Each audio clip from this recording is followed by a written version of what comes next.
नमस्कार मित्रांनो, शुभविवाह मालिकेच्या आजच्या भागामध्ये आता भूमी ही घाबरलेली असते. त्यावेळेला आकाश म्हणतो की मानसी जरा प्लीज तिला पाणी आण. तेव्हा मग मानसी तिला पाणी आणते आणि आकाश म्हणतो की भूमी हे घे जरा पाणी पिऊन घे. आणि त्यावेळेला मग पौर्णिमा मुद्दामच तोंड वाकडं करत तिच्याकडे बघत असते. आणि त्यानंतर मग आता पौर्णिमा ही बघत असताना भूमी ही तिच्याकडे अगदी नजर चुकवून बघते. आकाश म्हणतो भूमी काय झालं आहे, कसला त्रास झाला आहे तुला नक्की. तेव्हा भूमी म्हणते थांब आणि मग ती पाणी पिते. आकाश म्हणतो की सावकाश पाणी पी आणि मला सांग नेमकं काय घडलं होतं, काय झालं होतं. तेव्हा भूमी ही पटापट घाबरल्यासारखी ॲक्टिंग करते आणि ती पाणी पित असते.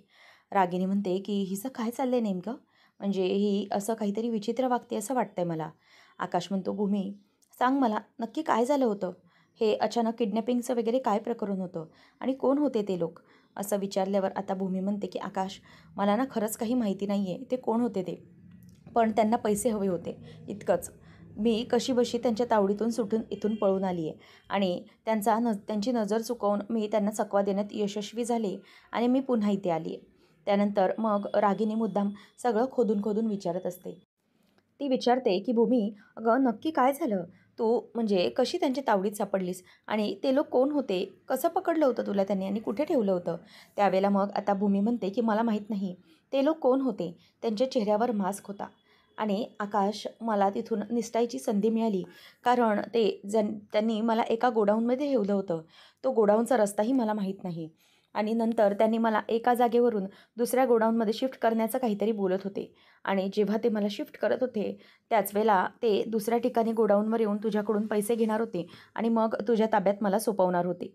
आणि हे सगळं करण्यासाठी जेव्हा त्यांनी मला त्या पहिल्या गोडाऊनच्या बाहेर काढलं तेव्हा त्यांचं कोणाचंही समोर लक्ष नव्हतं आणि म्हणूनच मी त्यांना तिथून अगदी चकवा देऊन पळून निघाले. त्यांचं लक्ष गेलं तोपर्यंत ते माझा पाठलाग करत होते, परंतु मी त्यांना चकवा देण्यात यशस्वी झाले. रागिनी म्हणते की भूमी पण मला खरं खरं सांग, अगं कुठलं गोडाऊन होतं ते, कसलं गोडाऊन होतं, आजूबाजूला काही मेन रस्ता, काही मार्ग, असं काही तुला सुचतंय का, म्हणजे एखादं लोकेशन आहे जे मेन आहे आणि तू ओळखू शकतेस कुठल्या गोडाऊनला ठेवलं होतं किंवा ती माणसं कोण होती, त्यांच्यातला काय संवाद होता, हे सगळं तू ओळखू शकतेस का. तेव्हा भूमी म्हणते की खरंच आत्या मला काही माहिती नाही आहे, म्हणजे त्यांच्या चेहऱ्यावरती मास्क लावलेले होते म्हणून मला त्यांचे चेहरे नीटसे ओळखता आले नाहीत की ते कोण आहेत. परंतु एवढं नक्की की मी त्यांना या अगोदर कधीही पाहिलेलं नव्हतं आणि जेव्हा त्यांनी मला तिथून गोडाऊनमधून बाहेर काढलं तेव्हाच मला काहीशी शुद्ध आली होती आणि गोडाऊनमध्ये मला खरं तर शुद्धच नव्हती. मला बेशुद्ध केल्यामुळे ते काय करत होते, काय बोलत होते हे मला काहीही कळत नव्हतं. तेव्हा मग आकाश म्हणतो की बरं ठीक आहे भूमी तू शांत हो, तू आता या सगळ्यामुळे पॅनिक होऊ नकोस. भूमी म्हणते की हो आकाश खरंच मला खूप थकल्यासारखं झालं आहे आणि मी तिथून धावत धावत आली आहे जीव मुठीत घेऊन, त्यामुळे मला काहीच कळत नाही आहे. तेव्हा आता रागिनी काही प्रश्न विचारणार त्यावरच आकाश म्हणतो की आत्या आपण तिला नंतर बाकीचे प्रश्न विचारूयात, त्यामुळे आता चल भूमी तू आराम कर. असं म्हणून तो तिला घेऊन चाललेला असताना तिथून आता भूमीच्या हाताला काहीतरी लागलेलं असतं. ती जोरात आई गं अशी कळवळते. त्यावेळेला आकाश म्हणतो की काय गं भूमी काय झालं आहे. तेव्हा ती म्हणते की अरे आकाश ते काही नाही, मला ॲक्च्युली जरा तिथून पळत होती ना, झटापटीमध्ये हे लागलं होतं असं ती आता सांगते. परंतु जेव्हा अभिजितच्या गाडीमधून भूमी बाहेर पडते आणि जेव्हा अभिजित हा भूमीला ठीक आहे असं खुणावतो आणि भूमी पण त्याला थंब दाखवते तेव्हा दरवाजा बंद करत असताना भूमीच्या हाताला जरासं लागलेलं असतं. आकाश म्हणतो की भूमी अगं हे किती लागली आहे बघ जरा, किती त्रास होत असेल तुला, चल तू रूममध्ये चल मी तुला मलम लावतो. असं म्हणून आता तो तिला मलम लावतो. परंतु भूमीला आठवतं की दरवाजा गाडीचा बंद करत असताना तिला ते लागलेलं होतं आणि मनातच ती म्हणते की आकाश मला माहिती आहे तुम्ही सगळेजण तू म्हणू माझी मनापासून काळजी करताय, परंतु मला थोडंसं खोटं बोलावं लागतंय त्यासाठी खरंच आय एम रिअली सॉरी. असं म्हणतच ती म्हणते. रागिनी म्हणते की ठीक आहे आकाश तू तिला घेऊन जा, तिला आराम करू दे, सगळं काही व्यवस्थित होईल. बरं पण हे सगळं कोण आहे हे सगळं शोधलं पाहिजे हां आकाश, हे सगळं गंभीर प्रकरण आहे, या सगळ्यांना नक्की शोध घेतला पाहिजे. असं तो बोलून दाखवत असतो. आणि त्यानंतर मग रागिनी म्हणते की आपण ते सगळं बघूया नंतर. भूमी तू सुरुवातीला चल रूममध्ये आराम कर आणि मी तुझ्या बुटाला मलम लावून देतो ये. असं म्हणून आता आकाश हा भूमीला तिथून घेऊन चाललेला असतो आणि भूमी अजूनही अशक्तपणा असल्यासारखी ॲक्टिंग करून दाखवत असते. त्यावेळेला रागिनी आणि पौर्णिमा त्यांच्या रूममध्ये येतात आणि रूममध्ये आल्यानंतर पौर्णिमा म्हणते की आई बघितलं ना, या भूमीचं काय चाललं आहे ना ते काहीच कळायला पत्ता नाही आहे. कोणीतरी किडनॅप केलं म्हणे आणि किडनॅप केल्यानंतर तिला असं सोडून कसं दिलं? नक्कीच हा काहीतरी डाव आहे. हा जर किडनॅपर हा इतका शातीर असेल आणि तो इतका व्यवस्थितपणे जर तिला किडनॅप करू शकतो, तर असं सहजरित्या तिला सोडू कशाला शकतो तो? नक्की काही कळत नाही आहे. भूमीचं ना काहीतरी वेगळं सुरू आहे. तेव्हा रागिनी म्हणते की हो, मलाही तेच वाटतंय की ही भूमी काही शहाणी नाही आहे. तिचे नक्कीच याच्यामागे काहीतरी डावपेच असणार आहेत आणि हे सगळं ही मुद्दाम करते. म्हणजे ती फक्त असं भासवते की तिचं किडनॅपिंग झालं आहे असं चित्र उभं करू पाहते ती, परंतु ती किडनॅप झाली नव्हती. नक्कीच तिच्या डोक्यामध्ये याविषयी काहीतरी प्लॅन चालू आहे. तेव्हा मग पौर्णिमा म्हणते की पण तिला स्वतःला किडनॅप झाल्याचे नाटक करून नक्की साध्य काय करायचं आहे? मला तेच कळत नाही आहे की मुद्दामच ती हे सगळं कशासाठी करते? गेले कित्येक दिवस ती हे सगळं असंच करते असं वाटतंय मला. पण एका बाजूला वाटतंय की तिला कोणीतरी किडनॅप करण्याचा प्रयत्नही करत होते. त्याचबरोबर मग आता रागिनी तूच विचार करत असते. आकाश हा भूमीच्या बोटाला तिथे मलम लावून देत असतो आणि भूमी ही जराशी कळवळत असते की तिला लागलंय. त्यावेळेला मग आता ती डोळे बंद करून घेत असते. आकाश म्हणतो की भूमी हे काय चाललंय तुझं? मी तुला सांगितलं ना की तुला हा झालेला त्रास मला पाहवत नाही. अगं किती लागलंय तुला बघ. आणि जर तुझं यामध्ये काही बरं वाईट झालं असतं तर मी काय केलं असतं? तुला माहिती आहे ना प्रत्येक वेळेला की तुझी आम्हाला सगळ्यांना किती काळजी असते. मग तू असं का वागतेस? आणि सांग तू असं बाहेर निघून जाण्याची काय गरज होती? तुला सांगितलंय ना मी की अगोदरच तुझा जीव धोक्यात आहे.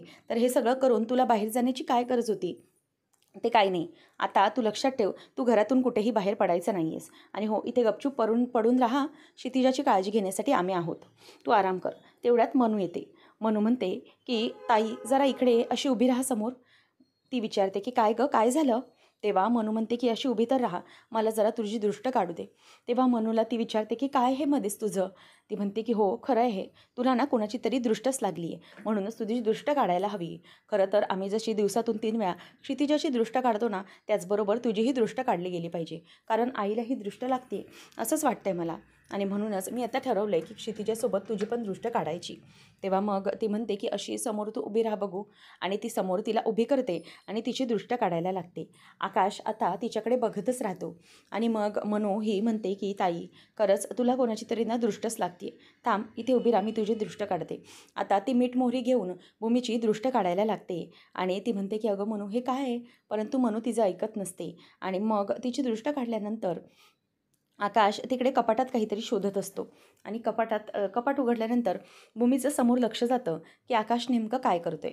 त्यावेळेला आता आकाश तिथे बघतो. भूमी म्हणते की काय झालं?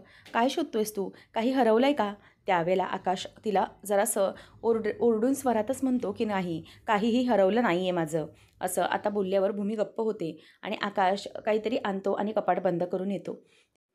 मानसी म्हणते की काय शोधतायत भाऊजी? तेव्हा आकाश येतो आणि तिच्या हातात पासपोर्टचे ते कार्ड्स ठेवतो. तेव्हा भूमी म्हणते की हे काय आहे? तेव्हा आकाश म्हणतो की काय हे आपल्या दोघांचेही पासपोर्ट आहेत. तेव्हा भूमी म्हणते की पासपोर्ट ते कशासाठी? तेव्हा मग आकाश म्हणतो की हे कशासाठी आहेत ते म्हणजे आपण दोघंही हा देश सोडून जातोय आणि आपण हा देश सोडून दुसऱ्या देशात सेटल होऊया. आपण तिकडून सगळं बघूया, डोंट वरी. तेव्हा मग भूमी म्हणते की आकाश हे काय मध्येच काढलंयस तू? तेव्हा मानसीला पण याचा धक्काच बसतो. तेव्हा भूमी म्हणते की आकाश मला हे अजिबात पटलेलं नाही आहे. आपण आपला देश सोडून दुसरीकडे. आकाश म्हणतो की हो, माझा निर्णय झाला आहे. मी ठरवलं आहे की हे जे सगळं काही होतं आहे ना, हे इथेच होतं आहे आणि त्यामुळे मला इथून आता तुला घेऊन कायमचं निघून जायचं आहे. नंतर इथे रागिनी म्हणते की अगं हे सगळं ना भूमी मुद्दाम करत आहे. गेले कित्येक दिवस तिच्यावर जे काही हल्ले होत आहेत ना, ते हल्ले होत आहेत हे फक्त तिच्यामुळेच होत आहेत. तीच हे मुद्दाम घडवून आणते आणि तिला या सगळ्याचा दोष मात्र सगळं घडल्यानंतर माझ्यावर टाकायचं आहे ना. आकाशला तसे पुरावे द्यायचेत की मी हे सगळं घडवून आणते आहे, म्हणूनच ती हे सगळं करू पाहते. माझ्या लक्षात आलं आहे आता की तिचं नेमकं यामागे काय कारस्थान आहे ते. ती मुद्दामच हे सगळं करते आहे. तिला असं वाटतंय की हे जर सगळं केलं तर तिचा सगळा डाव हा माझ्यावर येईल आणि म्हणूनच. तेव्हा मग पौर्णिमा म्हणते की पण नक्की यासाठी कसं करायचं? हा सगळा भूमीचा डाव हा कसा हाणून पाडायचा? मला ते कळत नाही आहे. भूमी हे सगळं मुद्दाम करत असेल तर ती तुम्हाला बदनाम करण्यासाठी करते हे आकाशच्या समोर तर आणलं पाहिजे ना. तेव्हा रागिनी म्हणते की हो, ते तर मी त्याच्यासमोर आणेनच. भूमीवर आता मला अगदी बारीक लक्ष ठेवलं पाहिजे. तेव्हा मग ती तिच्याकडे बॅग्स देते आणि म्हणते की हे घ्या आई तुमच्या सुटकेस. मागे तुम्ही घर सोडून जाण्याचं नाटक करत होतात ना, तेव्हा मग ती म्हणते की त्याचं काय आता?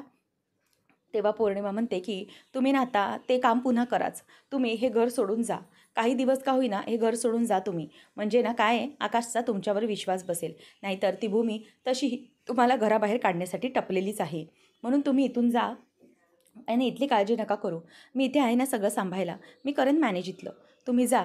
तेव्हा मग रागिनी चिडते आणि म्हणते की काय काय बोलतेस काय तू? बडबडतेस काय? जा ह्या बॅग्स बाजूला ठेव. तुझी जास्तीची शहाणपणा अक्कल इथे चालवू नको. तू तिकडे जा. आणि त्यानंतर मग आकाशला भूमी म्हणते की आकाश, हे सगळं का करतोय आपण? अरे, आपण कोणाला तरी घाबरून आपला देश आणि आपली माणसं सोडून का जायचं इथून? तेव्हा आकाश म्हणतो की नाही, हे बघ भूमी, आता मी काहीच ऐकणार नाहीये. तसंही इथे राहून तुझ्यावरती खूप हल्ले होत आहेत आणि इथे तू सेफ नाहीये. आणि त्यामुळे मी आता हा निर्णय घेतलाय आणि त्यामुळे यात काही बदल होणार नाहीये अँड दिस इज फायनल, असं म्हणून तो म्हणतो. तेव्हा भूमी म्हणते की आकाश, मला सांग तू, आपण बाकीचं सगळं कसं बघणार आहोत? हल्ला होतोय म्हणून आपण दुसऱ्या देशात जाऊन राहायचं, हे कितपत योग्य वाटतंय तुला? आकाश, हे तर त्या दोघांना, म्हणजे जे लोक माझ्यासाठी करतायत, हे लोक मला चांगलंच माहिती आहे. परंतु तुला तुला त्यासाठी डोळे उघडत नाही आहे. मग मी काय करू मलाच कळत नाही आहे. कारण तुला कितीही समजावलं तरीही तुला ते समजणार नाही. आणि आता सारखं तेच तेच बोलून मलाही फार कंटाळा येतोय.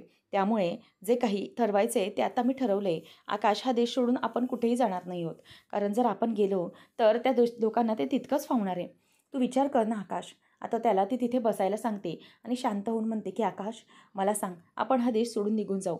आपलं तिथे सगळं मॅनेजही होईल, सगळं व्यवस्थित होईल, तू तुझं कामही करशील तिथून. परंतु आपल्या क्षितिजाला तिची प्रेमाची हक्काची माणसं मिळणार आहेत का? मला सांग, तिला मावशीचं आणि काकाचं प्रेम मिळणार आहे का? आणि तिचं हे लाडकं घर तिला मिळणार आहे का? असा प्रश्न विचारल्यावर आकाश जरासा नरमतो आणि गप्प बसतो. आणि त्यावेळेला मानसीलाही तिचं ते वाक्य ऐकून डोळ्यात पाणी येतं. कारण क्षितिजा आणि भूमी निघून गेली तर मानसीला खूप वाईट वाटतं. आणि त्यावेळेला ती म्हणते की भाऊजी बरोबर बोलते ताई, आपण या सगळ्या गोष्टीचा दुसऱ्या बाजूने जरा विचार करायला नको का? कारण एकाच गोष्टीने विचार करून काहीच होणार नाही आहे. हे सगळं जे कोण करतंय त्याच्यामध्ये त्याच्या मूळपर्यंत पोचणं हे आपल्याला जास्त गरजेचं आहे. त्यामुळे या गोष्टीचा आपल्याला विचार करायलाच हवा, असं ती आता म्हणत असते. आकाशला आता टेन्शन येत असतं, कारण भूमीची खूप काळजी वाटत असते. ती म्हणते की आकाश, मला समजतंय तुला माझी काळजी वाटते, त्यामुळे तू हे सगळं बोलतोयस आणि करतोयस ना, परंतु नको घाबरूस. तेव्हा आकाश म्हणतो की भूमी, तू मला म्हणाली होतीस की गेले काही दिवस तू संकर्षांकडे होतीस, तेव्हा तू खरंच सेफ होतीस आणि आता इथे आल्यानंतर तुझ्या मागे पुन्हा हे सगळं चालू झालंय. खरंच आता मला ते पटतंय की तू इथे आली आहेस आणि पुन्हा तुझ्या मागे त्या गोष्टी आणि ते हल्ले चालू झाले आहेत. तेव्हा मग भूमी आता आकाशच्या गालावर हात ठेवून म्हणते की आकाश, प्लीज असं काहीही बोलू नकोस. अरे, ते सगळं जे काही मी बोलले होते ना, ते असंच बोलले होते, त्याला काहीच अर्थ नव्हता. ते मुद्दामच बोलले होते मी आणि I am very sorry for that. ते जे काही बोलले त्यासाठी. खरंच असं नाही आहे. तिथे असतानाही माझ्यावर कोणी लक्ष ठेवत नव्हतं असं नाही आहे. तिथेही तसंच घडत होतं आणि इथेही असंच होतं आहे.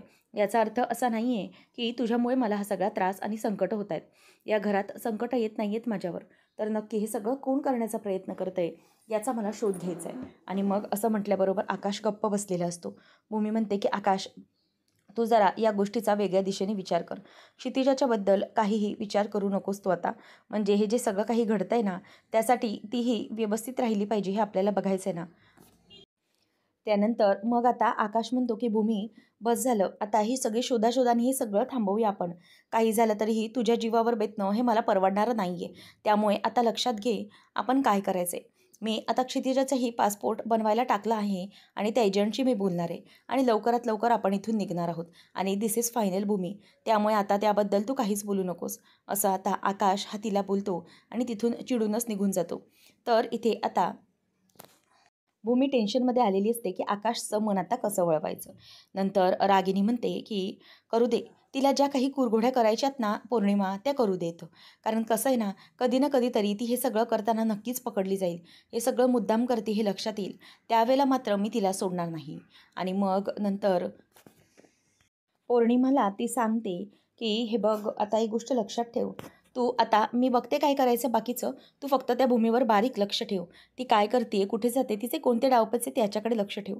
तेव्हा पौर्णिमा म्हणते की हो आई, माझं एक बँकेत छोटंसं काम आहे ते करते आणि मग लक्ष ठेवते. ती निघून गेल्यावर आता रागिनी म्हणते की मला लक्ष देता आलं असतं भूमीवर की नेमकं काय आहे वेगळ्या सोर्सने, परंतु काय करणार, पैशाची बोंबाबोंब झाली ना. मग पैसे नसल्यामुळे हे सगळं असं अडकून राहावं लागतंय. मरू दे, पैसे जर हातात असले असते तर काहीतरी करता आलं असतं. नक्की काय करायचं ना, काही डोकंच चालत नाही आहे. हे पैसे, पैसे असं म्हणून तिच्या लक्षात येतं, की अभिचे इन्शुरन्सचे पैसे क्लेम अमाउंट येणार होते. म्हणून ती पटकन आता त्या इन्शुरन्स एजंटला कॉल करते आणि म्हणते, की "हॅलो, काय झालं त्या अमाउंटचं? ती अमाउंट येणार होती ना माझ्या नावे, त्याचं काय झालं?" तेव्हा तो सांगतो, की "हो मॅम, तुमची अमाउंट ही तुमच्या नावाने येते. आमच्या मोठ्या साहेबांचं त्यावर काम सुरूच आहे." तेव्हा रागिनी म्हणते, की "किती दिवस काम सुरू राहणार आहे? त्याचा रिझल्ट काही येणार आहे की नाही?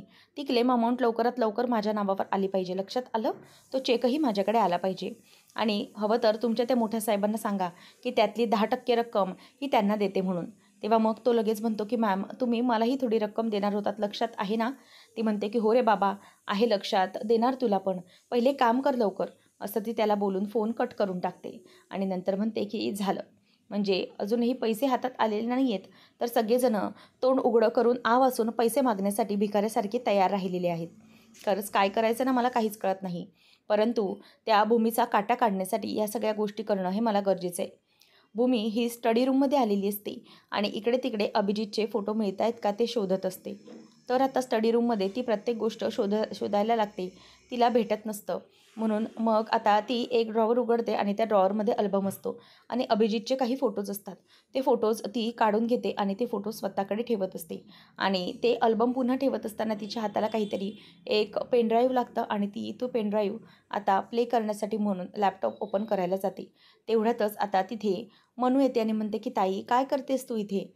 तेव्हा ती तिच्याबरोबर उभी राहायला आलेली असते. मग भूमी म्हणते, की "अगं, माझं जरा इथे काम आहे म्हणून मी आले होते." तेव्हा मग भूमीला ती म्हणते, की "मी इथेच थांबते." भूमी म्हणते, की "नको, अगं तू जा ना, क्षितिजाला बघ ना, जा ना, मी इथे आहे." तेव्हा मनू म्हणते, की "अगं, मला भाऊजींनी सांगितले तुझ्यावर नीट लक्ष ठेवायला. तू जर कुठे पुन्हा बाहेर पडलीस तर ओरडतील." तेव्हा मग भूमी म्हणते, की "अगं बाळा, मी नाही कुठे बाहेर जाते. जा तू, क्षितिजाला भूक लागली असेल अगं. जा तिला दूध गरम करून दे प्लीज. आणि हो, नको काळजी करूस, अगं मी आहे ना, मी कुठेही जात नाही आहे." तेव्हा मग मनू तिचं ऐकते आणि तिथून निघून जाते. आणि त्यानंतर भूमी ही ते जे पेनड्राईव्ह असतं ते बाजूला ठेवते आणि त्याच्यातले जे फोटोज असतात ते अभिजितचे फोटोज ही काढून घेत असते आणि मग ते फोटोज काढून घेऊन ती स्वतःजवळच ठेवत असते, जेणेकरून त्या अभिजितच्या फोटोजबद्दल काहीतरी त्या बलदेवला कळावं आणि तसाच तो वागावा, यासाठी ती हे सगळे बहुतेक फोटोज गोळा करत असते.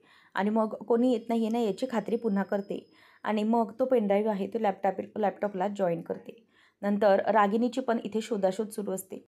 ती विचार करत असते, की माझी फाईल, इतकी महत्त्वाची फाईल गेली तरी कुठे? ही भूमी किडनॅप झाली आणि नेमकी त्याच गडबडीत मी फाईल कुठे ठेवली ना माझ्या खरंच लक्षात येत नाही आहे. कुठे ठेवली असेल बरं मी ती फाईल? असं म्हणून ती वैतागत आता फाईल शोधत असते आणि खूप टेन्शनमध्ये असते. तेव्हा आता रागिनी म्हणते, की अगदी रूममधून शोधत-शोधत पार इथे हॉलपर्यंत आली आहे. गेली कुठे असेल ती फाईल? अगदी महत्त्वाची फाईल आहे माझ्यासाठी ती. असं म्हणून ती आता म्हणते, की जाऊ दे, मी टीव्ही रूमच्या इथे, टीव्ही युनिटच्या इथे शोधते. नक्की कुठे असेल ती फाईल? म्हणून आता रागिनी ती फाईल शोधण्यासाठी पुन्हा जाते आणि टीव्ही टेबल जो असतो त्याच्या खाली येऊन ज्या फाईल्स ठेवलेल्या असतात तिथे ती आता फाईल शोधायला लागते. परंतु तिथेही तिची फाईल भेटत नसते. ती विचार करते, की नक्की काय झालं असेल? इतकी महत्त्वाची फाईल आणि मी कुठे विसरली असेल? असा विचार ती आता करत असते. आणि त्यानंतर मग डोक्याला ताप झाल्यामुळे ती कंटाळते आणि कंटाळूनच डोक्याला हात लावत म्हणते, की कुठे गेली असेल ही फाईल? एकदाची सापडली पाहिजे. तर इथे आता पौर्णिमा ही रिक्षातून खाली उतरलेली असते आणि रिक्षावाल्याला ती पैसे देत असते. तिच्याकडे सुट्टे पैसे नसताना ती सुट्टे करून रिक्षावाल्याला देत असते. तेवढ्यातच समोरून तिला अभिजित दिसतो आणि अभिजित हा एक ॲम्ब्युलन्स एका पेशंटच्या वेशामध्ये असतो आणि तेवढ्यातच पौर्णिमा ही आजूबाजूला आवाज होत असतो म्हणून बाजूला बघते, तर काही जे वॉर्डबॉय असतात ते ॲम्ब्युलन्समध्ये अभिजितला भरत असतात आणि त्याचा चेहरा तिला दिसतो आणि ती बघून दचकते, की हा इसे कसा काय? आणि तेवढ्यातच अभिजित हा त्यांना चावत असताना त्याला ते पकडतात आणि ॲम्ब्युलन्समध्ये भरतात आणि घेऊन जात असतात. पौर्णिमा दचकते आणि म्हणते, की "हा अभिजित, हा कोण होता?" आता भीती तिला वाटायला लागते आणि ती तोच विचार करत असते. तर पुढच्या भागामध्ये आपण पाहणार आहोत, एक इन्शुरन्सचा माणूस येतो आणि तो म्हणतो, की "रागिनी पटवर्धन, तुमच्या नावाने इन्शुरन्स कंपनीचा चेक आहे. तुम्ही जो काही क्लेम केला होता त्याबद्दल, अभिजित पटवर्धन यांचा चेक." तेव्हा मग भूमी म्हणते, की "हे घ्या आत्या, अभिजित दादाचा चेक." तेव्हा मग ती म्हणते, की "भूमी, या पैशाचं या आईसाठी काय मोल आहे गं, जिचा मुलगा गेला आहे. जर या क्लेमऐवजी जर माझा अभिजित परत आला असता तर किती बरं झालं असतं गं." असं म्हणून ती तिला मुद्दाम रडून दाखवत असते. तेव्हा मग भूमी म्हणते की आत्या नका काळजी करू, प्रत्येक वेळेला आपली वास्तू ही तथास्तूच म्हणत असते आणि त्यामुळे आता बघा तुमच्यासमोर काय येणार आहे ते. त्यावेळेला मग आता भूमी समोर तिला बघायला सांगते. समोरून अभिजित आई अशी हाक मारत येत असतो चालत. तेव्हा त्याला पाहिल्यावर तिला धक्काच बसतो आणि ती म्हणते की अभिजित हा कसा काय आला, याला तर मी स्वतःच्या हाताने मारलं होतं, मग हा जिवंत कसा काय झाला असा विचार तिच्या डोक्यामध्ये येतो आणि तिला धक्काच बसतो. त्याचप्रमाणे घरातल्या प्रत्येकालाही धक्काच बसतो. त्यानंतर मग आता इथे अभिजितकडे ती बघतच राहते. तर भूमी आणि अभिजित हे दोघंजणही मिळून कशाप्रकारे आता रागिणीची वाट लावण्यासाठी सज्ज झालेले आहेत हे पाहणं अगदी रंजकतेचं ठरणार आहे.